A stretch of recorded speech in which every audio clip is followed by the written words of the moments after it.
यसघडी साँझ भारतीय समयअनुसार 6:30 बजी सोमबारको साँझपख तारिख 23/11/2020 हामी नयाँ मुस्लिमका प्रभुका दुर्वलजनहरू कुवेत कफरनहुम प्रार्थना भवनको लाइभ पेज अन्तर्गत हामी यहाँनिर आजको दिन फेरि पनि यो साँझपख यहाँले हामीलाई फेरि पनि 39औं अङ्क पश्चात दोस्रोचोटि फेरि पनि हामीलाई यहाँनिर 59औं अङ्क 59 इस्यु अनि यो चाहिँ 15 वर्ष 2015 चाहिँ यो अर्थात् 15 वर्ष पुग्दै गरेको समयमा हामी यहाँनिर यसलाई पठन गर्नका लागि हामी आइपुगेका छौँ र यो चाहिँ रहेछ अप्रिलदेखि जुन महिनासम्मको लागि। यसले गर्दाखेरि आज हामी कहाँ हामी समक्ष जो जति पनि चासो लिएर यो रचना पठन सहभागितामा जोडिनु भएको छ, हामी एकमुष्टमा यहाँलाई ख्रीष्ट अभिवादन साथै प्रेमी जय मसीहकी टक्राउँछौँ। जय मसीह। र प्रभुको दया भयो, हामी यस प्रकारले यहाँनिर एउटा आनन्द मनाउने रमाहट गर्ने मौका हामीले पाइरहेका छौँ। यो चाहिँ प्रभुको नाम जोडेको कारणले गर्दाखेरि हामीलाई एउटा हर्ष मनाउने आनन्द मनाउने सौभाग्य फेरि मिलेको छ। हामी कफरनहुम प्रार्थना भवनका प्रभुका जनहरूप्रति पनि अगुवाई नै हामी धन्यवादी हुन्छौँ। त अब यो 3 दिवसीय यो 23, 24, 25 अर्थात् आज भोलि पर्सि 3 दिवसीय यो श्रृङ्खलाबद्ध यो रचना पठन सहभागिता कार्यक्रममा हामीसँग जो जोडिनुहुन्छ, हामी तपाईहरुसँग आत्मामा हामी आनन्द मनाउन पाउने रहेछौँ। र यसगरी चाहिँ हामी ती जिउँदो पानी यो रचनालाई अर्थात् जिउँदो पानी यो पत्रिकालाई चाहिँ है प्रकाशित गर्नुपर्छ भनेर प्रभुका जनहरूले अर्थात् प्रभुका अग्रज प्रभुका सेवकहरू जो हामीसँग हुनुहुन्न, उहाँहरूले एउटा यस्तो प्रकारको आशिषको कामहरू हामी पहाडमा गरौँ भनेर उहाँहरूले जिउँदो पानी प्रकाशित गर्ने काम गर्नुभयो। र अब अहिले हामी यो पढ्दै गरेको चाहिँ अब 15 वर्ष हुँदै गर्दाखेरिको प्रकाशित भएको यो पत्रिका हामी पढ्न गइरहेको छौँ। यद्यपि अहिले जिउँदो पानी बग्दै आएको चाहिँ 20 वर्ष भइसक्यो, तथापि अहिले हामी पढ्न गइरहेको चाहिँ वर्ष 15 रहेछ, महिना चाहिँ अप्रिलदेखि जुन सम्म रहेछ भनेदेखि चाहिँ अङ्क 3 पूर्ण अङ्क चाहिँ 59 रहेछ। यसोस्ले गर्दाखेरि हामी बडो हर्षसहित यो रचना पठन गर्नका लागि हामी नाम्चीका नयाँ मुस्लिम प्रार्थना भवनका प्रभुका दुर्वलजनहरू जोडिन आएका छौँ। यसगरी हामी यसलाई चाखलाग्दो बनाउनका लागि चाहिँ पठन सहभागी बन्नका लागि चाहिँ यहाँनिर हाम्रा भाइहरू बहिनीहरू गर्दै बिता 39 अङ्क पढे जस्तै आज पनि हामी त्यसलाई चाखलाग्दो प्रकारले पढ्नका लागि हामी यहाँनिर आइपुगेका छौँ। र अब यसगरी चाहिँ यो पठन सुरु गर्नुभन्दा चाहिँ सहायताको लागि हामी सानो प्रार्थना यसगरी हामी मण्डली मिलेर गर्नेछौँ।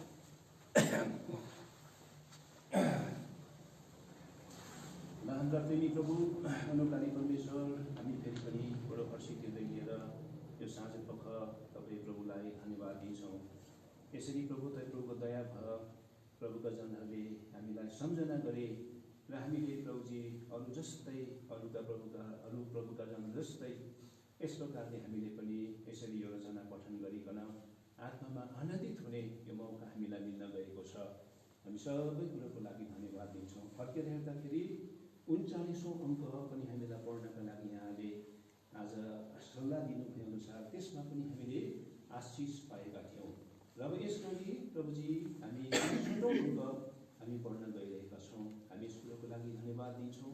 हामी अत्यन्तै दुर्बल कमजोर छौँ, तथापि प्रभुजी हामी आत्मामा रमाहट गर्न भनेर चाहिँ हामी आइपुगेका छौँ। अब तपाईँको सहायता अनुग्रह हामीलाई चाहिएको छ। अब तपाईँको सहायता बिना हामी केही पनि गर्न सक्दैनौँ। यसोस्ले गर्दाखेरि अब हामीलाई तपाईँले पुरा रीतिले तपाईँले तयार गर्नुहोस्। हाम्रो सबै दुर्बलता कमजोरतालाई सबै तपाईँको हातमा हामी सुम्पिन्छौँ। हाम्रो दुर्बलतामाथि तपाईँले अनुग्रह राख्नुहोस्। अब यो सेवकाको विरोधमा आउने अन्धकारको शक्तिलाई पनि बसमा गर्नुहोस्। यसरी बिजुली बत्तीको आवश्यकता छ, प्रभु तपाईँले हामीमाथि दया राख्नुहोस्। अनि यो नेट इन्टरनेटहरूको पनि सुविधा एकदम यसलाई लगातार रूपमा चल्नका लागि पनि सहायता गर्नुहोस्। अब हामीले यो आत्माको प्रत्युत्तरमा पनि हामी सबैले आशिष पाएको अनुभव हामी गर्न सक्छौँ।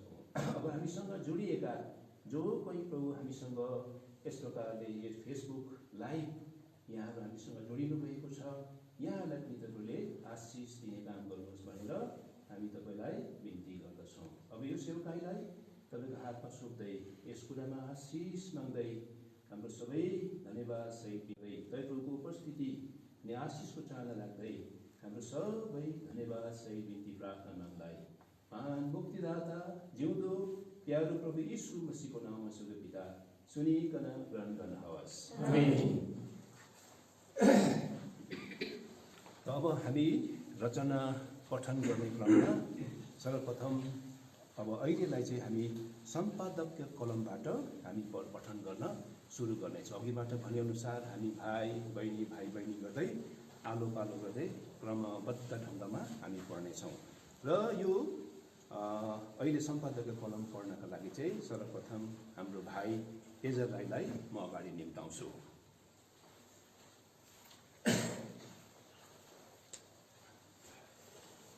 हाम्रा प्रभु येशू ख्रीष्टको नाममा सबैजना प्रियजनहरू जो जति यस कफरनहुम पेज मार्फत जोडेर बस्नु भएको छ सबैजनालाई म एजर राईको तर्फबाट प्रेमी जय मसीह।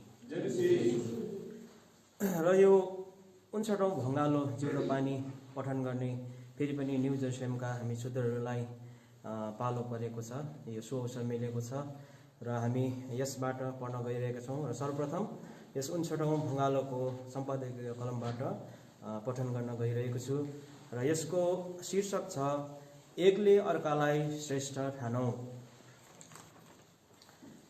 स्वार्थ वा अहङ्कारमा केही नगर, तर नम्रतामा एउटाले अर्कालाई आफूभन्दा श्रेष्ठ ठान।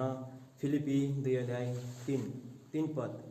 विशेष कार्यका निम्ति छुट्याएकी कलेसिया अथवा आत्मिक झुण्ड मण्डलीभित्र निहित हुनुपर्ने यो मेलमिलापको मनोविज्ञानलाई उपर्युक्त वचनले पोषण दिएको छ। साधारणतः जब कुनै व्यक्ति अनि उसित जडित विषयहरूमा निर्बलता आउँछ तब नै सठिक समयावधिमा पोषण तत्त्वहरूको खाँचो पर्छ। यसको अर्थ हो उसले आर्जन गरेका पहिलाको ऊर्जा, सूर्य र विशेषताहरूलाई पुनरुत्थित अनि जागरूक गराएर योग्य र सशक्त बनाउनु। प्राचीन फिलिप्पीको माण्डलिक अवस्थालाई प्रभुका दासले सम्झाएर त्यस्तै सुबाटो देखाएका थिए। हाम्रो मनान्तरको विश्वासका रचयिता अनि त्यसलाई टुङ्गोमा पुर्याएर निप्ट्याउने सिद्धकर्ता प्रभु येशू ख्रीष्टलाई एकटक ताक्नुपर्ने दर्शनलाई भिर्दै पनि माण्डलिक जमातभित्र क्षुद्रता, लघुता र स्वार्थमा गिर्ने खतरा आइपर्न सक्छ। यो पनि एक खालको आत्मिक द्वन्द्वात्मक दशा नै हो जहाँबाट गतिरोधको पीडा निस्किरहन्छ। ख्रिस्टीय मण्डलीभित्र अपाच्य रूपले घुस्ने यो तित्याइ एउटा अपवाद पनि भइरहेको छ। तरै पनि मण्डलीको अन्तिम निर्णायक अनि तोकिएको स्वार्थ भनेको ख्रिस्टकी चोखी बेहुली हुनु नै हो, जसमा कुनै झुरी, दाग, विकृति नहोस्। परमेश्वरले न्याय गर्ने एउटा आधार पवित्रता र निष्कलङ्कता हो भनी वचनले ठोकुवा लगाएको छ। ख्रिस्टकी बेहुली रूपी मण्डलीको यो आत्मिक मानवता र उद्धारको कुराले हाम्रो मनलाई उज्यालो पार्छ। तर त्यतिखेरका फिलिप्पीका मण्डलीलाई झैँ स्वार्थ र अहङ्कारले अहिलेका वर्तमान मण्डलीलाई पनि चिमोटिरहेको छ। हरेक व्यक्तिको योगले नै मण्डलीको निर्माण सम्भव छ। त्यसैले पनि हरेक व्यक्तिसित अचेतता होइन, आत्मिक सचेतता हुनुपर्छ भन्ने वचनको सत्यसार हाम्रो मन मस्तिष्कमा सुझ्नै पर्छ। सामूहिक हक हितको संरक्षण र विस्तार हुँदा नै स्वार्थ पर पन्छिएर जाग्ने गर्छ। तर त्यो कुनै व्यक्ति विशेष, क्षेत्र र दायराभित्र मात्रै टल्लिन थाले स्वार्थको राज बढ्छ। साधारण हिसाबले पनि अहङ्कार आफैमा विनाशक भएको देख्छौँ। अहङ्कार होइन, एका अर्काप्रतिको विनम्र अङ्गीकारले नै सभ्यता झल्किन्छ, उन्नति बढ्छ। आज मण्डलीमा चाहिएको मुख्य मेकानिजम यही हो। अहङ्कारले चौपट्टै बिथोल्दो रहेछ। त्यसैले पनि मण्डलिक उन्नतिलाई प्राथमिकता दिएर अहङ्कार नगर भनी मण्डली समुच्चयलाई वचनले सम्बोधन गरिएको हो। पार लाउने उद्धारको बाटोलाई फराकिलो र लक्ष्यभेदी बनाउनु हो भने साँच्चै हरेक मण्डलीले नम्रतामा एकले अर्कोलाई श्रेष्ठ ठान्नु नै जाति हो। आफूलाई मात्रै श्रेष्ठ ठहराउनु अहङ्कारी भ्रम मात्रै हो। यो आत्मिक उन्नतिको सङ्केत हुँदै होइन। तर नम्रताले एकले अर्कोलाई श्रेष्ठ ठान्नु सफल माण्डलिक बल हो। यो नै वर्तमान मण्डलीलाई मलजल दिने धरातल हो। अहिले पनि नम्रतामा एकले अर्कोलाई श्रेष्ठ आत्मिक समोच्चतामा नराखेर गिराउने हुँदा नै मण्डलीहरूमा जागृति हराइरहेको छ। सृजनहार परमेश्वरको अघि मानिसको कर्मको गन्ती नआउला, तर कर्मको हिसाब किताब भने परमेश्वरले खोज्ने कुरा नै हो। तर व्यावहारिक रूपले हेर्दा गरी राखिएका कृति कर्महरूकै नमुनाहरूबाट हाम्रो अभियानलाई प्रेरणा पोषण मिलेको छ। मण्डलीको वृद्धि दर यस्तै ठोस कर्मशील नमुनाहरूबाट बढ्ने गरेको छ। प्रत्येकले आफ्नै कामको जाँच गरोस्, तब मात्रै त्यसले आफूलाई अरूसँग तुलना नगरी आफूमाथि गर्व गर्न सक्छ। किनभने हरेकले आफ्नो भार आफै उठाउनु पर्छ। फिलिपी 6:4। वर्तमान माण्डलिक वृद्धिसित रमाउन चाहने हरेकले उपयुक्त वचनको धारमा स्वयंलाई राख्न सक्यौं भने बाह्यात प्रतिस्पर्धाको दुरूहता हटेर जानेछ। अगुवाहरूले गोडमेल गरिरहेका फसलबाट प्रतिफल उठाउनु हाम्रो सौभाग्य हो। तर स्थापित मण्डलीले दुःख जिलो गरेर ल्याएका आत्मिक कार्य पद्धतिलाई बाधित तुल्याउनु अनुचित हो। यसले मण्डलीको वृद्धि मुर्झाउँछ, मूल दर्शनको जरा सुकेर जान्छ, स्वार्थ र अहङ्कार मौलाउँछ। किनकि ख्रिस्टको मण्डली भनेको क्षमता विकेन्द्रीकरणको हिसाबले चल्ने कुनै सांसारिक निकाय होइन, तर नम्रतामा एउटाले अर्कोलाई आफूभन्दा श्रेष्ठ ठान्ने आत्मिक सूत्रबाट निर्माण भइरहेको ख्रिस्टकी चोखी बेहुली हो। धन्यवाद।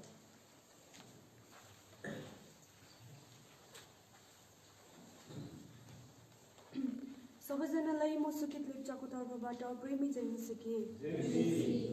अनि आज मैले पठन गर्न गइरहेकी लेखको शीर्षक छ अन्य जातिप्रति परमेश्वरको अनुग्रह। अनि यसको लेखक हुनुहुन्छ बर्नबास राई, सलुवा सिलोह प्रार्थनालय। उहाँले यहुदीहरूबाट मात्र होइन तर अन्य जातिहरूबाट पनि बोलाउनुभयो। जसरी होसेको पुस्तकमा पनि उहाँ भन्नुहुन्छ, जो मेरो जन थिएन उनीहरूलाई म मेरो जन भन्नेछु, जो प्रिय थिएन उसलाई प्रिय भन्नेछु। अनि यस्तो हुनेछ जुन ठाउँमा उनीहरूलाई तिमीहरू मेरा जन होइनौ भनिएको थियो, त्यही उनीहरू जीवित परमेश्वरका सन्तान बनिनेछन्। रोमी 9:24-25 पद। रोमीको किताबको यो पाठले मलाई धेरै अघिदेखि नै गहन प्रकारले स्पर्श गर्दै आइरहेको छ। अनि परमेश्वरको एउटा विशाल प्रेम निष्पक्ष रूपमा हामी अन्य जातिहरूमाथि दर्शाएको देखिन्छ। उक्त कुरो परमेश्वरको अनुग्रहको लगाउमा गहिरो प्रकारले बुझ्नु आवश्यक छ। किनकि इजरायली एवं यहुदी जातिहरूप्रति उहाँले गर्नुभएको असीम प्रेमको कुनै वास्ता भएन। परमेश्वरले हामीप्रति कस्तो वास्ता राख्नु भएको छ, परमेश्वरले हामी अन्य जातिहरूलाई कस्तो महान प्रेम गर्नुभएको रहेछ भन्ने प्रसङ्गमा हेरौँ। परमेश्वरमा मानिस जातिलाई किन यस्तो प्रेम दर्शाउने स्वभाव पाइन्छ? कारण उहाँमा 7 प्रकारका ईश्वरीय प्रेममय स्वभाव पाउँछौँ। ती हुन् पवित्रता, सामर्थ्य, प्रेम, सहनशीलता, धीरज, क्षमा, उदार, सुरक्षा र जीवन। यी 7 प्रकारका ईश्वरीय स्वभावहरूले युक्त भएको परमेश्वरको महिमित ज्योतिमय ऊर्जा शक्ति उहाँको महिमामय अलौकिक देहबाट प्रकाशमान भई निस्कन्छन्। रोमी 1:20 पद।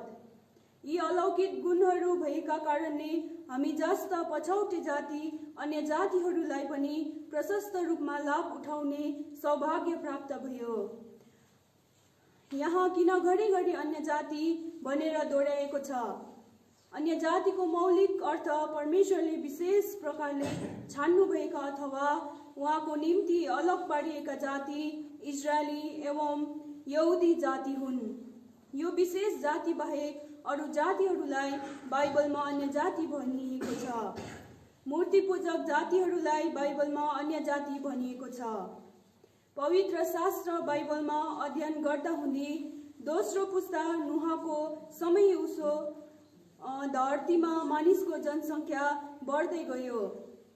केही समय पश्चात नुहका परिवारमा एउटा नराम्रो घटना घट्न गयो। एक दिन नुह बाजे मातेर नग्न अवस्थामा सुतिरहँदा उनको माइलो छोरो हामले पिताको नाजुक अवस्था बारेमा अरू दाजुभाइलाई पनि बताइदियो। अन्तमा बाबुले थाहा पाएर छोरा हाममाथिको क्रोध नाति केटो कनानमाथि पोखाउने काम गर्छ। यद्यपि कनान निर्दोष थिए, तर बाजेको श्रापको कारणले यस परिवारबाट परमेश्वरको महिमा हुन सक्दैन। अन्ततोगत्व यसको प्रतिक्रियाबाट दुखित भएर तिखिएर छुट्टिएर कनान कुनै यस्तो ठाउँमा बसोबासो गर्दै जग्गा आबादी गर्दै वंश फैलाउँदै उन्नति गर्दै जान्छ। फलस्वरूप यही वंशबाट अन्य जातिहरूको उत्पत्ति भएको देखिन्छ। अन्य जातिहरूमध्ये आर्य जातिको ठुलो भूमिका छ। प्राकृतिक देवताहरूका उपासक यही जाति हुन्। मूलतः कनानको वंशले यो देशलाई उन्नतिमा ल्याए। संसारभरिमा सुन्दर र स्मृतिशाली कनान देश सबै कुराको भरपुरी भएको उन्नतशील र आशिषित देश, दूध र मह बग्ने देश। यो देशले परमेश्वरको हृदयलाई खिचेको छ। इजरायलीहरूलाई मिश्र देशबाट निस्केर यही देशमा लगेर राख्ने चाहना गर्नुभएको थियो र त्यहाँ पुर्याउनु भयो। विशेष गरी थाहा गर्नुपर्ने कुरा के छ भने पारिवारिक रूपमा अन्याय कनानमाथि आइपरेको बाजेको तितो श्रापले नाति केटोमाथि जुन प्रतिक्रिया आयो यसमा परमेश्वरको ध्यान केन्द्रित थियो। उहाँको प्रेमी नजरले यो श्रापित अन्य जातिलाई उनीहरूको पापप्रति वास्ता नगरेर सहनशीलता धारण गरी जातिगत रूपमा, पेशागत रूपमा, आर्थिक रूपमा, शिक्षागत रूपमा, नैतिकगत रूपमा विभिन्न क्षेत्रमा पछाडिएर ईश्वर रहित अवस्थामा पाएकाहरूलाई माथि ल्याउनुभयो। पहिलो सामुएल 2:8 पहिलो इतिहास 1:26 अनि 27 वचनलाई अध्ययन गर्दा हुँदै उहाँले जेठोलाई होइन तर कान्छोलाई ख्याल गर्नुभएको देख्दछौँ। बाइबलमा सुरुदेखि नै मानिस जातिको परिवारमा सबैभन्दा सानोलाई याद गर्नुहुन्छ।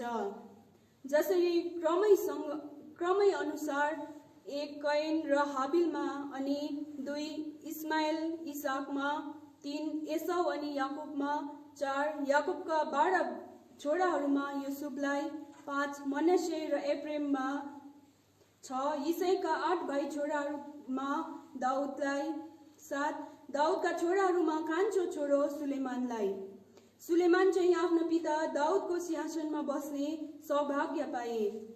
दाउदको जीवन एउटा युद्धको जीवन थियो, यसैले हाम्रो जीवन पनि संसारमा सङ्घर्षमय जीवन छ। दाउदको जीवनकाल पश्चात सुलेमानको राज्य सुरु हुन्छ। सुलेमानको अर्थ शक्तिप्रिय अथवा शक्तिप्रिय राज्य। यो पछौटे निम्न दर्जाले हामी सबै क्षेत्रमा पछौटे अन्य जातिलाई छुन्छ र हामी अन्य जातिहरूले पनि एक दिन दाउदको सिंहासन प्राप्त गर्ने सौभाग्य प्राप्त गरौँ। हामीले पनि यत्रो ठुलो आशिष प्राप्त गर्ने सम्बन्धमा एकजना विशेष व्यक्तिले एउटा ठुलो विश्वासको भूमिका निभाउनु भएको छ। ती धर्मी व्यक्ति परमेश्वरका मित्र अब्राम हुन्। अब्रामले परमेश्वरमा विश्वास गरे, यो उनको निम्ति धार्मिकता गनियो। दोस्रो कुरा, हामीले प्राप्त गरेका आशिषहरू अब्रामको धार्मिकतामा निर्भर गर्दछ। अब्रामले परमेश्वरबाट प्रतिज्ञा पाए, अनि म तिमीबाट एउटा ठुलो जाति बनाउने छु, तिमीलाई आशिष दिनेछु र तिम्रो नाम महान तुल्याउने छु, अनि तिमी एउटा आशिष बन्नेछौ अनि जसले तिमीलाई आशीर्वाद दिनेछन् तिनीहरूलाई म आशिष दिनेछु, अनि जसले तिमीलाई श्राप दिनेछन् त्यसलाई म श्राप दिनेछु, अनि तिमीमा पृथ्वीका सबै कुलहरू आशिषित हुनेछन्। परमेश्वरले यसरी वाचा बाँध्नुभयो। यो वाचाभित्र धेरै जाति भन्ने शब्दले हामीलाई पनि समेट्छ र हामीले पनि यो पृथ्वीमा प्रभुसँग 1000 वर्ष राज्य गर्ने मौका पायौं। रोमी 4:13 अनि 14 पदमा परमेश्वरले प्रतिज्ञा गर्न लाग्दा व्यवस्था आएकै थिएन। अब्राहमलाई प्रतिज्ञा दिएको 430 वर्षपछि मात्र व्यवस्था आयो। यसकारण पछि आएको व्यवस्थाले प्रतिज्ञालाई रद्द गर्न सक्दैन। यसैले हामीले प्राप्त गरेका आशिषको प्रतिज्ञा प्राप्त गर्ने मानिस मूलतः यहुदी जातिहरू हुन्। अब्राहम आफै पनि यहुदी हुन्। हामी जस्ता निम्न तहका मानिसले परमेश्वरको राज्य सम्बन्धित प्रतिज्ञा प्राप्त गर्न व्यवस्थाबाट असम्भव थियो, तर उहाँको अनुग्रहद्वारा विश्वासको प्रक्रियाले सम्भव हुन आयो। हिब्रू 7:11 पद व्यवस्थाबाट लेवी गोत्रबाट मात्र पुजारीको पद पाउँदथे, तर परमेश्वरले मानिसको जाति, गोत्र, कुल, भाषा, स्तर र दर्जालाई खण्डन गर्नुहुन्छ।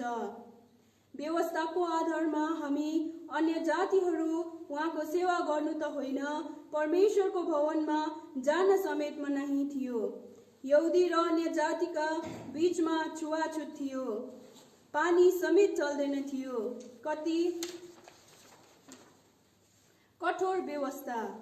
सेवा गर्न त परै जाओस्। यरुशलेम सहरमा भएका यहुदीहरूको मुख्य मन्दिरको भित्री भाग वरिपरि एउटा पर्खाल थियो, जसभित्र अन्य जातिहरू पस्न पाउँदैन थिए।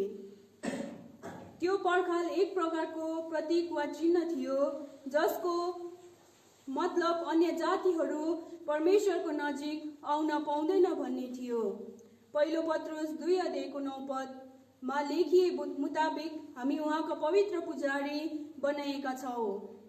कतिलाई उहाँको निम्ति सम्पूर्ण जीवन अर्पण गरी सेवा गर्न खास तौरले बोलाउनु भएको छ। व्यवस्था अनुसार होइन, तर अनुग्रहको चुनाव अनुसार। नत्र हामीलाई परमेश्वरको पुजारी बन्न, उहाँसँग राज्य गर्न सम्भव देखिन्छ। तर यस कामलाई सम्भव पार्न अब्राहमको जीवनमा एउटा पुनरुत्थानको काम गर्न पर्यो। यदि यहुदी जातिको मात्र आशिष लिएर सन्तान जन्मिँदो हो त प्रतिज्ञा पाउन अघि नै जवानी अवस्थामा सन्तान जन्माउन सक्थे, तर प्रतिज्ञा गरे अनुसार सारा कुलहरूको आशिष लिएर बालक जन्माउनु पर्थ्यो। प्रतिज्ञाद्वारा अन्य जातिहरूको आशिष पनि इसाक सँगसँगै साराको कोखमा आए। यसकारण अन्य जातिहरूको आशिष अब्राहमको परिवारमा भित्र्याउन प्रतिज्ञा पूरा गर्न परमेश्वरलाई करै लाग्यो। अब अब्राहम चाहिँ अन्य जातिहरूको आशिषका प्रवक्ता भए भने इसाक चाहिँ अन्य जातिहरूका आशिषको मूल सन्तान हुन्। उनी अन्य जातिका धार्मिकताको सूर्य लिएर संसारमा उदय भएको कारण अब्राहमको आशिषित छोरा इसाक, याकोब, योसेफ भएर क्रमैसँग यीशु ख्रीष्टमा टुङ्गिएको मानिन्छ। यसै कारण यीशु ख्रीष्टद्वारा अब्राहमको आशिष अन्य जातिहरू कहाँ आशा विश्वासद्वारा हामीले आत्माको प्राप्त गर्न सक्यौं। अब प्रभु यीशु ख्रीष्टको बलिदानले एउटा जिउँदो आत्मिक नयाँ नियमको पवित्र मण्डली खडा भयो। चेलाहरूका सुसमाचारद्वारा धेरै आत्माहरू बाँचे, तर अर्कोतिर यहुदीहरूले भने त्यही परमेश्वरीय सुसमाचारमा विश्वास गर्न छोडे अनि प्रभुको आत्माले अन्य जातितर्फ सुसमाचार प्रचार गर भनी अराउनु भयो। अब परमेश्वरले यहुदीहरूलाई कठोर बनाउनु भयो। रोमी 11:11 पद यहुदी प्रतिको कृपा अन्य जातितर्फ फर्काउनुका कारण यहुदीहरूमा 6 प्रकारका पापलाई इंगित गरिएको छ। 1. यहुदीहरूले परमेश्वरको गुण, भलाइ, कृपा बिर्से। 2. यहुदीहरू अन्य ज्ञाकारी बने। 3. यहुदीहरू मूर्ति पूजक बने। 4. यहुदीहरूले प्रभुलाई क्रुसमा टाँगे। 5. तिनीहरू बेबिचारी बने। 6. तिनीहरू ढेक र घमण्डी बने। यसबाहेक प्रभुलाई क्रुसमा चढाउने समयमा यी यहुदीहरू पागल बनेर भने त्यसको दोष हामीमाथि र हाम्रा छोराछोरीहरूमाथि परोस् अनि यो हत्याको श्राप यहुदी र उनीहरूको सन्तानमाथि पर्यो। त्यही मूल भूलका कारण यहुदी जातिमाथि ठूलो विपत्ति आइपर्यो। संसारभरि यहुदी तितर बितर हुनु पर्यो। करोडौं यहुदीहरू मारिए, लाखौं घरविहीन भए, आफ्नो जन्मभूमिबाट जडैसँग उखिलिनु पर्यो। यो तथ्य इतिहासले पनि पुष्टि गर्छ। प्रभु यीशु क्रुसमा टाँगिएको बेलामा प्रभुले भन्नुभयो, हे पिता, तिनीहरूलाई क्षमा गर्नुहोस्, किनकि तिनीहरू के गरिरहेछन् सो तिनीहरू जान्दैनन्। किनकि तिनीहरू के गरिरहेछन् सो तिनीहरू जान्दैनन्। प्रभुलाई क्रुसमा टाँग्नेहरू, कोरा लाउनेहरू प्राय रोमी सिपाहीहरू थिए। यहुदीहरूको करकापमा परेर अन्य जाति रोमी सिपाहीहरूले प्रभुलाई क्रुसमा टाँगेका थिए। उनीहरूलाई प्रभु यीशुको विषयमा उति साह्रो जानकारी थिएन। यहुदीहरूले चाहिँ प्रभु यीशुको शिक्षा सधैँझै सुन्थे, आचार्य कर्म देखेका थिए। यी क्षमाको कन्दन पुकार ती रोमी सिपाहीहरूका निम्ति गरेको जस्तो लाग्छ। रोमी 2:9-10 पदले दोहोऱ्याउँछ, पहिला यहुदी त्यसपछि ग्रीक। यहुदीहरूले पहिला जवाबदेही बन्नुपर्छ। परमेश्वरको प्रतिज्ञा अथवा आशिषहरू पहिला यहुदीहरूलाई नै दिएको हो। इजरायलको दर्जा जेठो दर्जा हो, जेठाको प्रथम न्याय हुनुपर्छ। यसकारण परमेश्वरको अनुग्रह हामीप्रति मूल्याङ्कन गर्न नसकिने चौडादार छ। अर्को कुरा, हामीलाई प्रभुको वचन अनुसार चुनौती पनि छ। रोमी 11:11 अनि 11-24 पद, यहुदी इजरायलीहरूलाई पनि बाँकी राख्नु भएन भने हामी कलम गाँसेकाहरूलाई झन् कहाँ बाँकी राख्नुहुन्छ त। होशियार हौ, घमण्ड नगरौ, नम्र हौ, पश्चातापी बनाऊ अनि उहाँको अनुग्रहप्रति सधैँ नै धन्यवादी हौ। हामी अन्य जातिहरूबाट ख्रीष्टकी पवित्र दुलही बन्दै गइरहेका छौँ। यहुदीहरू चाहिँ निम्तो अनुसार विवाहमा हाजिर हुनेछन्, किनकि म ईर्ष्याले तिमीहरूको लागि ईर्ष्यालु भएको छु, किनकि एउटा चोखी कन्याको रूपमा तिमीहरूलाई ख्रीष्ट कहाँ अर्पण गरौँ भनेर मैले एउटा पतिका निम्ति तिमीहरूको मगनी गरिदिएको छु। धन्यवाद। जय मसीह।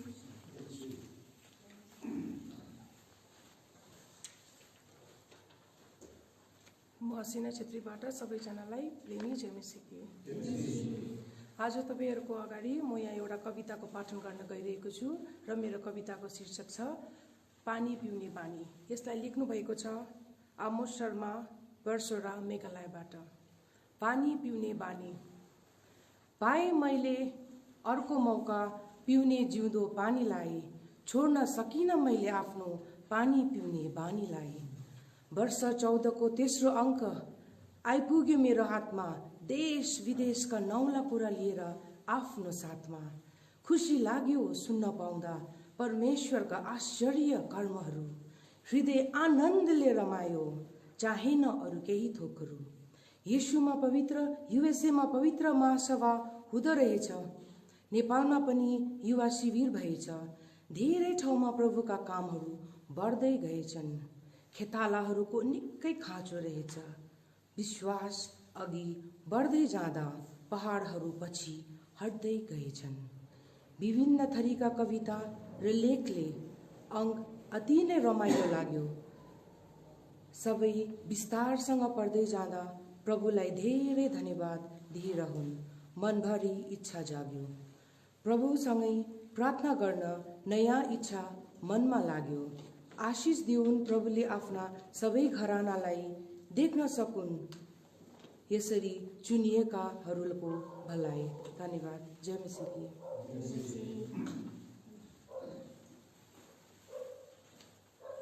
सम्पूर्ण कर्मनु अनलाइन जिउँदो पानी सङ्गतिमा भिडिनु भएका प्रियजनहरूलाई म पुरन शर्माको तर्फबाट प्रेमी जयमेसी मैले पढ्न लागिरहेको लेखको शीर्षक छ बारहरू अनि यसका लेखक हुनुहुन्छ भाइजी भगत सिंह अनि नेपालीमा अनुवाद गर्ने अनुवादक हुनुहुन्छ सेत राई बेरेका गान्तोक।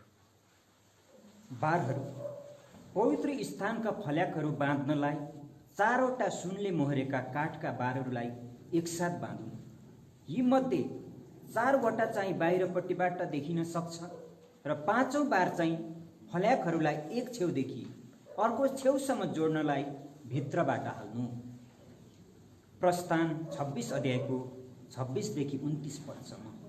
सबै फल्याकहरू एकसाथ हुनुले भनेको विश्वभरि भएका उहाँको मण्डलीलाई देखाउँछ। यी 5वटा बन्धनी बारहरूको 5वटा आत्मिक बन्धनलाई सङ्केत गर्दछ जसले विश्वासीहरू एक अर्कासँग बाँधिने कुरालाई बताउँछ। परमेश्वरको घरको साँचो आत्मिक एकता हुनलाई हामीमा 5वटा कुराहरूको खाँचो पर्दछ।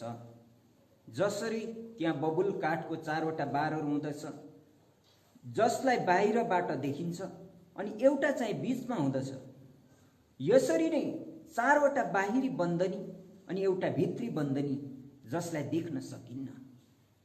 यसले हामीलाई एकसाथ बाँध्दछ। हामी ती 4वटालाई केही समयमा हेर्नेछौँ। त्यो बीचमा भएको नदेखिने बन्धन चाहिँ प्रभु यीशु ख्रीष्टको जीवन हो जसले सारा विश्वभरिका विश्वासीलाई एकसाथ बाँधेर राखेका छन्। धेरै मानिसहरूले मानवीय संविधानद्वारा क्रिस्चियनहरूलाई एक बनाउने कोसिस गर्छन्। कुनै पनि माण्डलिक संविधानद्वारा न त चर्च अफ साउथ इन्डियाको संविधानद्वारा न त अरू केहीद्वारा परमेश्वरको मण्डलीलाई बाँध्न सकिन्छ। यो चाहिँ विश्वासीगणको भित्र हृदयबाट बहिरहने प्रशस्तताको जीवन हो जसले हामीलाई बाँधेर राख्दछ, अरू कुनै कुराले होइन।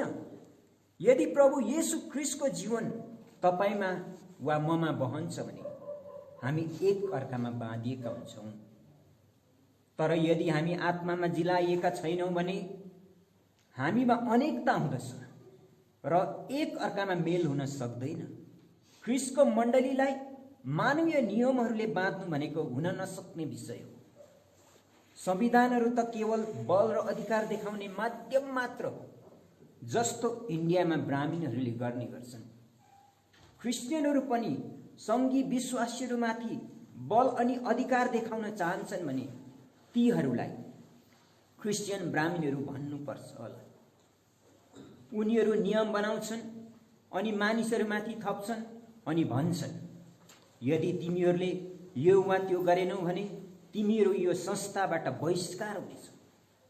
यदि परमेश्वरको वचनलाई सुनेर त्यस अनुसार चल्यौ भने वा तिमीहरूलाई मण्डलीको सङ्गतिदेखि अलग गरिनेछ। यस्तो बन्धनहरू रोकिनुपर्छ। तर ख्रीष्टको जीवनभित्र भएको विश्वासीहरूलाई बाँधेर राखेका छन्। पृथ्वीका बन्दरहरू साह्रै कमजोर हुँदछ, कुनै कष्टको अघि खडा रहन सक्ने हुँदैन। तर आत्मिक बन्दरहरू टुट्न नसक्ने हुन्छ। हामी प्रेरितहरूका समयको आत्मिक कामहरूलाई हेरौँ। प्रेरित 2 अध्यायमा एकपल्ट 3000ले बप्तिस्मा लिन्थे अनि लगातार मानिसहरू आत्मामा अघि बढिरहन्थे। जसो जसो तिनीहरू पनि गरिबहरू थिए अनि उनीहरूले यहुदीहरू, रोमीहरू साथै ग्रिकहरूको सतावटलाई झेल्नु पर्थ्यो। यहुदीहरू आफ्नो धर्ममा, ग्रिकहरू शिक्षामा र संस्कृतिमा अनि रोमीहरू आफ्नो साम्राज्यमा घमण्ड गर्थे। यी तीनै शक्तिहरूको विरोध विश्वासीहरूमाथि थियो। यिनीहरूको न त धन सम्पत्ति न त कुनै प्रभाव नै थियो वा कसैले उनीहरूको पक्ष नै लिन्थ्यो। तर पनि परमेश्वरको वचन जङ्गलमा आगो सल्के चाहिँ झन्झन बढ्दै गयो। यिनीहरू बीच कतिले यहुदीहरूबाट अनि कतिले सामरीबाट प्रभुलाई पाएका थिए। उनीहरू मानवीय संविधानमा वा नियमद्वारा बाँधिएका थिएनन्। उनीहरूले यरुसलेम मिसन, एन्टियोक मिसन वा अरू कुनै मिसन सुरु गरेनन्। तर उनीहरू बीच एक साँचो आत्मिक एकता अनि एकपन चाहिँ थियो। उनीहरूलाई बाँध्ने साधारण बन्धनी चाहिँ के थियो भने सबैमा ख्रीष्टको जीवनमा पाइने भित्री बन्धन थियो, जो साँचो पनि हो। यसैले नै उनीहरूलाई ख्रीष्टको अनुयायी बन्न बाध्य गराए। तर त्यहाँ अरू 4वटा बाहिरी थोकहरू पनि थियो, जसलाई प्रेरित 2 अध्यायको 45 मा उल्लेख गरिएको छ। तिनीहरू प्रेरितहरूको शिक्षामा, संगतिमा, भोज र प्रार्थनाहरूमा दृढताका साथ लागिरहन्थे। यसै कारण उनीहरू परमेश्वरको अनुग्रहमा आत्मिक क्षेत्रमा अवधि बढ्दै गए। अब हामी एक एक गर्दै हेर्नेछौँ कि कसरी यी बन्धनहरूले हामीलाई बाँध्दै लाँदछ। प्रथमत प्रेरितहरूको शिक्षा, गलाती 1 अध्यायको 10 देखि 12 पदसम्म, पहिलो कोरिन्थी 5 अध्यायको 3 देखि 5 पदसम्म। उनीहरूले मानिसको ज्ञानमा सुसमाचार प्रचार गरेनन्, न त मानिसको शिक्षामा नै दिए। उनीहरू मानिसलाई खुसी बनाउन बाध्य भएनन्, तर उनीहरूका काम चाहिँ मानिसहरूलाई परमेश्वरको सन्देश दिनु र उहाँको शक्ति र ज्ञानमा भएर बताउनु थियो, चाहे तिनीहरूले मन पराउन् या मन नपराउन्। प्रेरितहरूको शिक्षा चाहिँ जसरी जीवित परमेश्वरको शुद्ध वचन अनि सत्य सामर्थ्य सन्देश हरेक ठाउँमा यही शिक्षा दिइन्थ्यो। आजकल कतिले मानवीय ज्ञानले यहाँसम्म कि बाइबलका वचनलाई बदल्न पनि कोसिस गरिरहेका हुन्छन्। कति यस्ता बाइबल स्कुलहरू अनि सभाहरू हुँदछन् जहाँ यस्ता शिक्षाहरू सिकाउँछन् जसले सुन्नेहरूको विश्वासलाई कमजोर बनाउँछ अनि त्यस शिक्षालाई सुन्ने अनि त्यहाँ जानेहरू परमेश्वरको सेवा गर्नु होइन तर मानिसहरूलाई खुसी पार्ने धुनमा पो हुँदछन्। एक दिन एकजना मिसनरी एकजना यस्तै किसिमको तालिम पाएका भारतीय प्रचारक बजारमा सुसमाचार प्रचार गर्न गएछन्। केही समयपछि ती मिसनरीले प्रचारकलाई हपारेर भने, महाशय अलिक जोडले बोल्नुहोस् न। प्रचारकले भनेछ, महाशय यो 25 रुपैयाँका आवाज हो, तर तपाईँले मलाई 100 रुपैयाँ दिनुभयो भने योभन्दा म 4 गुणा जोडले कराउनेछु। यसको मतलब हाम्रो समाज ₹25, ₹100, ₹300 को पनि हुँदो रहेछ नि। यस्ता मानिसहरूले केवल पैसाको सेवा गर्छन् तर परमेश्वरको होइन। तिनीहरूले परमेश्वरको सन्देश बाँड्दैनन्। तिनीहरूका जिब्रो ओठहरू बाँधिएका छन् किनकि तिनीहरू आफ्ना बिशपलाई, आफ्ना संस्थाका सभापतिलाई वा अरू कोहीद्वारा खुसी बनाउने मौका खोजिरहेका हुन्छन्। तिनीहरूले आफ्नो समझलाई मारेका हुन्छन् र मान्छेलाई खुसी पार्नेलाई ध्यान दिन्छन्। यसै कारण यी दिनहरूमा हामी परमेश्वरको वचनलाई साह्रै कम सुन्न पाउँछौँ। अनि जब हामीले परमेश्वरको वचन सुन्नुपर्ने समयमा मानिसहरूको वचन सुन्छौँ तब चाहिँ आत्माहरू शारीरिक बन्धनमा परेका हुन्छन्। उत्तर भारतको कुनै एक ठाउँमा एउटा बाइबल स्कुल थियो अनि कुनै एक विशेष उत्सवमा एक जवान प्रचारकले प्रवचन दिनुपर्ने जाँच थिएछ। तब ती जवान प्रचारकले साँच्चै एक असल प्रवचन दियो। त्यस स्कुलका प्राचार्यले उनलाई प्रश्न गरे, दया गरी मलाई भन, यो प्रवचन गर्नलाई तिमीले कतिवटा पुस्तक पढ्यौ? उनले जवाब दिए, महाशय मैले 32 वटा पुस्तकहरूबाट यो प्रवचन तयार गरेको। त्यस प्राचार्यले फेरि तिनलाई सोधे, मलाई भन त, बाइबललाई क्रमशः अध्ययन गरी यसलाई तयार गर्नलाई कति समय बितायौ? त्यस जवान मानिसले जवाब दियो, महाशय मलाई पुस्तकहरू अध्ययन गर्नुमा व्यस्त रहनु परेकोले बाइबल पढ्नलाई त समय नै पाउन सकिन। यसरी नै धेरै प्रचारकहरूले सन्देशहरू तयार गर्छन्। यस्ता प्रचारकहरू आफ्ना दर्शक कमरामा गएर मुलायम सोफामा आरामसँग बसेर, हुन सक्छ हातमा चियाली उपर खुट्टी लगाई पुस्तकहरू पल्टाउँदै सन्देश लेख्न थाल्छन्। सोमबारदेखि काम सुरु गरेर शुक्रबारसम्म लगातार काम जारी राख्छन्। अनि आइतबार बिहान करिब आधा घण्टा हप्ताभरि तयार गरेको सन्देशलाई यो परमेश्वरको वचन हो भनी भन्दछ। कस्तो अन्धोपन, कति अन्धकार! यो त मानिसहरूको शब्द हो, परमेश्वरको वचन होइन। यो मानिसहरूको मनको विचारहरू हो, तर परमेश्वरको विचार होइन। तर प्रेरितहरूले आफ्ना घुँडाहरूमा दुःखसित परमेश्वरका सन्देश खोज्थे अनि उहाँको मुखपात्र भई सम्पूर्ण बाइबलबाट परमेश्वरको सल्लाह अनुसार बोल्थे। अनि उनले चाहिए मात्र 1-2वटा नमुना लिन्थे, नत्र सम्पूर्ण बाइबलकै वचनहरू बोल्थे। यो चाहिँ प्रेरितहरूको शिक्षा हो। यस्तै शिक्षा र प्रचारले विश्वासीहरूमा साँचो एकता ल्याउन सक्छ। दोस्रो, संगति। प्रथमत हाम्रो संगति पुत्र प्रभु यीशु ख्रीष्टसँग हुन्छ, जो हाम्रो उद्धारक हुनुहुन्छ। पहिलो कोरिन्थी 1:9। तब हाम्रो संगति परमेश्वर पितासँग हुँदछ। पहिलो यूहन्ना 1:3।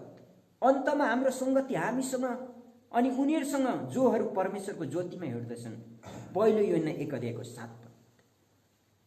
यो संगतिको साँचो अर्थ हो, यो पिताबाट सुरु हुँदछ अनि पुत्रसँग अनि उहाँबाट पाएका कुराहरू हामीमा बाँडचुँड गरिन्छ। बिहान सखाराई घोडामा रही परमेश्वरसँग बात गर्दै, मध्य दिनमा पनि उहाँसँग बात गर्दै, अन्तमा रातमा पनि विश्राम लिन अघि उहाँसँग प्रार्थनामा बात गर्छौँ अनि उहाँ पनि हामीसँग बात गर्नुहुन्छ। जब हामी हाम्रा सङ्गी विश्वासीहरूलाई बजारमा वा बाटोमा वा अरू कहीँ भेट्छौँ, हामीले पाएका आशिषहरू, अनुभवहरू बाँड्ने गर्छौँ। यो चाहिँ साँचो सङ्गति हो। एक ठाउँमा भेला भएर चिया कफी पिउँदै, चुरोट लिँदै एक अर्काको चर्चा परिचर्चा गर्नाले अरूका फाइदा हुँदैन, न त कसैले उत्साह नै पाउँदछ, किनकि यसलाई सङ्गति भन्न सकिँदैन। तर परमेश्वरका कुराले फाइदा दिँदछन् अनि हामीलाई उचाल्दछन्। भन्न नसुहाउने संसारिक गफहरू अनि समय बर्बाद गर्ने बातचितहरू, स्त्रीहरूको थाङ्ने गफहरू सबै बेफाइदा हुन्। तर जब परमेश्वरसँग बात गर्छौँ, जस्तै उहाँको अद्भुत कार्यहरू, स्वर्गीय कुराहरू गर्छौँ भने यसलाई सङ्गति भनिन्छ। अरूलाई भनौँ, कसरी परमेश्वरले हाम्रा प्रार्थनाहरू सुन्नुहुन्छ। ती पुराना समयका विश्वासीहरू कसरी एक ठाउँमा भेला भई उनीहरूले आपसमा आफ्ना आत्मिक अनुभवहरू बाँडचुँड गर्थे अनि एक अर्कालाई उत्साह र सान्त्वना दिने गर्थे। परमेश्वरको अचम्मको काम उनीहरूको बीचमा भएको देख्दा आफ्नो दुःख कष्ट अनि कठिनाइहरू भुलिन्थे। यो चाहिँ सान्त्वनाका निम्ति स्वर्गीय उपाय हो। हामी धेरैचोटि निरुत्साहित हुन्छौँ, कहिलेकाहीँ खिन्न बन्छौँ, तर परमेश्वरले सङ्गी विश्वासीहरूलाई हामीलाई सान्त्वना दिन, उत्साह दिनका निम्ति पठाउनुहुन्छ। हामी यी दिनहरूमा यस्ता सङ्गति पाउँछौँ कि? धेरै विश्वासी भनिने क्रिस्चियनहरू सङ्गतिमा आउन त आउँछन्, तर सम्पूर्ण समयभरि भित्ताको घडीलाई मात्र निहारिरहेका हुन्छन्। जसै सेवा सकिन्छ बाहिर निस्कन्छन् र कोही के चबाउन, कोही के चुस्न थाल्छन्, त कोही बजारमा भएको बेफाइदाको कुराहरू बक्न हतारिन्छन्। यो सङ्गति होइन, यो त केवल गफ र बदनामी मात्र। यद्यपि मानिसहरू एकै गाउँमा बस्दछन्, तर तिनीहरूको एक अर्कासँग मेलमिलाप हुँदैन, साँचो खुसी शान्तिमा हुँदैनन्, किनकि तिनीहरूले साँचो सङ्गतिलाई जो ख्रीष्ट प्रभुमा छ जान्न सकेको भए कति असल हुन्थ्यो।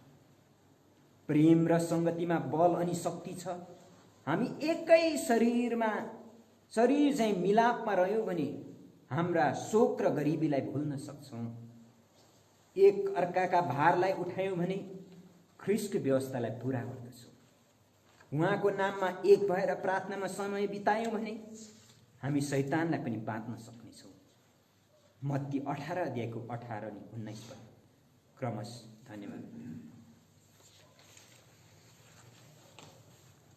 प्रभु येशू मसीहको नाममा सबैलाई प्रेमी जय मसीही।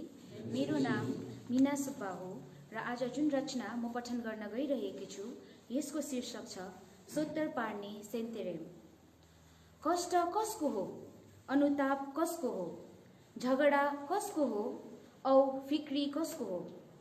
कारणै बिना कसलाई चोट लाग्छ, कसको आँखा राता राता हुन्छन्? तिनीहरूकै जो सधैँ नयाँ मसला हालेको मद पिरहन्छन्। कचौरामा खन्याउँदा फिज आउने कडा रातो मद सट्टै नपार, किनकि अन्त्यमा त्यसले कोब्रा सापले झै ठुङ्छ। हितोपदेश 23:21-32। बाइबलले मदपान प्रतिको लगाउबारे यसरी सत्य कुरा बताउँछ। कष्ट, दुःख, गाली गलौज र चोटहरू। मदमा डुबिरहने व्यक्तिहरूले भोगिरहेका दुःखहरूमा अझ धेरै यस्ता अशुभ कुराहरू जोडिन आउँछन्। मदपानका कुलतमा परेर धेरै आदरणीय व्यक्तिहरूले मानव जातिलाई नै बदनाममा पारेका छन्। परिवारका सदस्यहरूप्रति दुर्व्यवहार गरेर, चोरी गरेर, हत्या गरेर अनि आफ्नै वैवाहिक सम्बन्धमा दृढ रहने बाचामा चुकेर धेरै पति पत्नीहरूले बिहेको मण्डपमा कसम खाएर एकै प्राण र विश्वासको जीवनतिर आशालु हुन्छन्। तर मदपानले नै त्यस आनन्दित जीवनका सारा सम्भावनाहरूलाई चकनाचुर पारिदिन्छन्। अहो, पहिला ख्यालमै मद चाखियो, अहिले त्यो च्याक्ने व्यक्ति स्वयंलाई पनि चोट पुर्याउने। परिवारका प्रियजनहरूलाई दुःख र शोकमा पार्ने एक मत्थु र पियक्कड भई यस्ता कुलहरूका दास भएका छन्। जीवनका आवश्यकताहरू पूर्ति गर्ने रगत पसिना बगाएर अर्जन गरेका पैसा व्यर्थै नष्ट गरेका छन्। निर्दोष साना नानीहरू घरबार रहित, तिरस्कृत, अपहेलित हुन्छन्। मदपानको कुलतमा परेका मान्छेका निम्ति भट्टी पसल चाहिँ एक मोज मस्ती गर्ने स्थान हो। मदले स्वर्गको ढोकामा बाढ ल्याइदिन्छ, किनकि मतवालाहरू परमेश्वरको राज्यको हकवाला हुने छैनन्। 1 कोरिन्थी 6:10। धोकामा नपर, परमेश्वर ठट्टामा उडाउनुहुन्न, किनकि मानिसले जे छर्छ त्यसैको कटनी पनि गर्छ। गलाती 6:7। मद यो स्वर्गलाई छेक्ने बाढ र नरकको ढोका हो। यो पुरुषार्थ र सम्पत्तिको निम्ति बाढ हो। यो गरिबी र रोगको ढोका हो। यो आदर, स्वाभिमान अनि असल नामको निम्ति बाढ अनि शोक, पाप र कलङ्कको ढोका हो। मदले घरमा बाढ ल्याउँछ, प्रार्थनामा बाढ लगाउँछ। यो अन्धकार र निराशाको ढोका हो। यो आदरणीय र कामयाबी जीवनको गतिलाई रोक्ने बाढ हो। अनि लेग्रो तानेर बोल्ने बेशुद्धिपन र फुटको ढोका हो। यो सबै सत्य र साहसलाई छेक्ने बाढ हो। यो खुसी बाँड्ने घरलाई छेक्ने बाढ हो। यो आँसु र हृदयलाई अझ कटकट दुखाउने ढोका हो। यो स्वर्गलाई छेक्ने बाढ र नरकको ढोका हो। निश्चय नै तपाईँ अनन्तको ढोकामा पुग्नुहुन्छ, तब तपाईँ कहाँ जानुहुनेछ? मृत्यु सधैँ छायाको रूपमा हाम्रो छेउमा छ। अब शरीरका कामहरू प्रकट छन्। शत्रुता, द्वेष, हत्या, मतवालापन, मोजमज्जा र यही प्रकारका कुराहरू, जुन कुराहरूको विषयमा म तिमीहरूलाई पहिल्यै भन्दछु, जसरी अघि नै भनिसकेको पनि छु। यस्ता काम गर्नेहरू परमेश्वरको राज्यका हकवाला हुने छैनन्। गलाती 5:19-29। हामी इमानदार भएर हिँडौँ र मोजमज्जा र मतवालीपनमा होइन, व्यभिचार र कामुकतामा होइन, न त झगडा र डाहामा नै। रोमी 13:13। मद घृणित वस्तु हो, त्यसमा लत बसेको कुनै पनि मान्छे बुद्धिमानी हुँदैन। हितोपदेश 20:1। आफ्ना यस्ता पापहरू र दुर्व्यवहार त्यागेर प्रभु येशू कहाँ आउनुहोस्। सबैभन्दा पापी ठहरिएकाहरूका निम्ति पनि तिरिने दामको रूपमा स्वयंलाई कल्वरी क्रुसमा दिएर प्रभु येशूले आफ्नो रगत बगाउनुभयो र एक निर्मम मृत्यु मर्नुभयो। आफ्ना सबै पापहरू मानिलिनुहोस्, ती पापहरूलाई त्यागिदिनुहोस्। परमेश्वरका सहायताद्वारा तपाईँ यस्ता कुलतहरूबाट बाँच्न सक्नुहुन्छ। यस्ता विकृत कुराहरूमाथि विजय पाउन प्रभु येशूसँग प्रार्थना गर्नुहोस्। तपाईँ आफ्ना सारा हृदयले उहाँतिर आएको प्रभु येशू ख्रिस्ट चाहनुहुन्छ, जो म कहाँ आउँछ म उसलाई कुनै रीतिले त्याग्ने छैन। यूहन्ना 6:37। धन्यवाद। जय मसीह।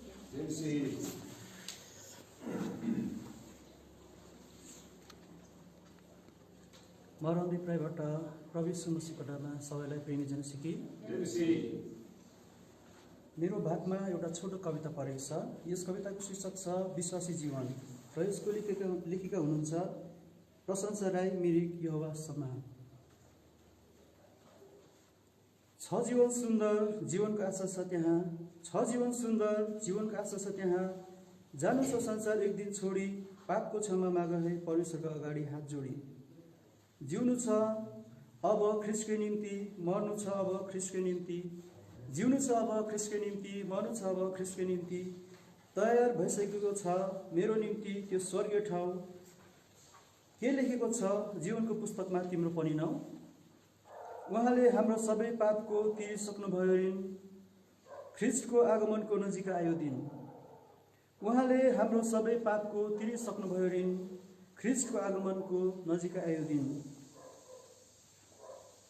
पानी छ नीलो आकाश उज्यालो, पानी छ नीलो आकाश उज्यालो। परमेश्वरको वचन अति नै स्वादिलो। समय छँदै परमेश्वरको बारीमा रहेको काम गरौँ, समय छँदै बारीमा रहेको कामलाई पुरा गरौँ। समय छँदै परमेश्वरको बारीमा रहेको काम गरौँ, समय छँदै बारीमा रहेको कामलाई पुरा गरौँ।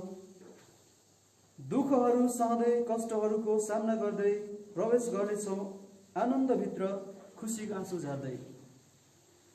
घामभन्दा बेहिसाब छ परमेश्वरको ताप, न त पाउनेछौँ कसैको श्राप। घामभन्दा बेसी छ परमेश्वरको ताप, न त पाउनेछौँ कसैबाट श्राप। रहेन अब केही पाप, हृदयमा लागिसकेको छ परमेश्वरको आत्माको छाप, परमेश्वरको आत्माको छाप।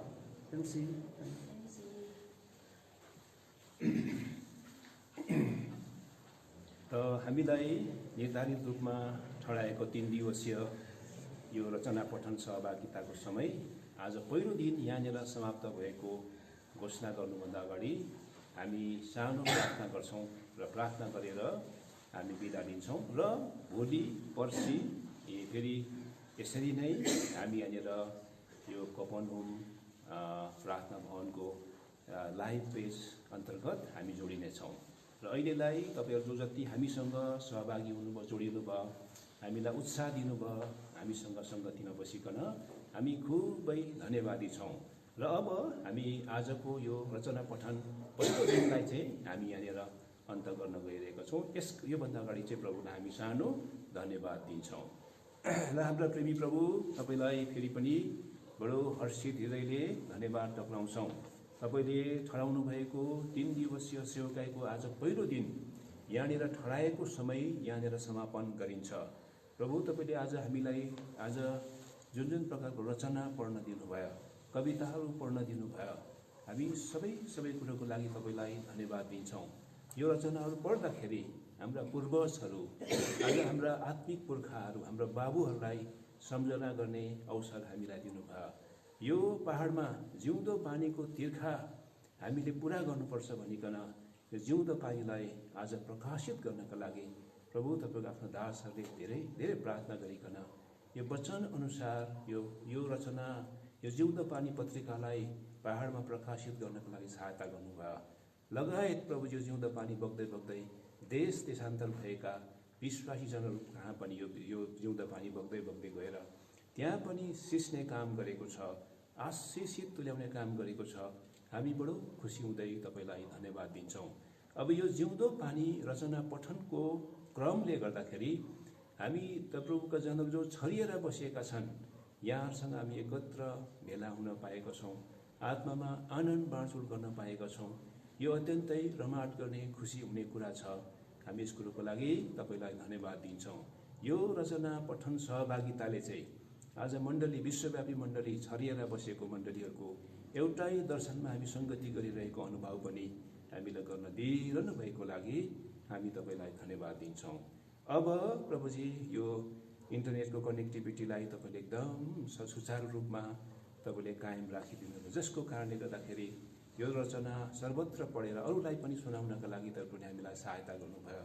धन्यवाद छ। रचना पठन गर्नका लागि जति पनि सहभागी दाजुभाइहरू, तपाईँको छोराछोरीहरू थिए, सबै कुरोको लागि धन्यवाद दिन्छौँ। स्वास्थ्य राखिदिनु भयो। भोलिको निम्ति पनि हामीले यसै ठहराएको समयमा हामीलाई आइपुग्नका लागि पनि सहायता गर्नुहोस्। भोलि पनि यसरी नै हामी आनन्दित भइकन प्रभु तपाईँका जनहरूसँग जोडिनका लागि हामीलाई सहायता गर्नुहोस्। यस घडीसम्म तपाईँले बडो आनन्दित हामीलाई तुल्याउनु भयो, हर्षित तुल्याउनु भयो। सब कुरोप्रति धन्यवादी हुँदै अब आजको यो रचना पठन पहिलो दिन समाप्त भएको यहाँ घोषणा गर्दै हामीलाई आशिष दिनुहुने हाम्रा मुक्तिदाता प्रभु यीशु मसीहको नाममा यस प्रार्थना धन्यवाद चढाउँछु। स्वर्गीय पिता, सुनिकन ग्रहण गर्नुहोस्। आमेन। जय मसीह।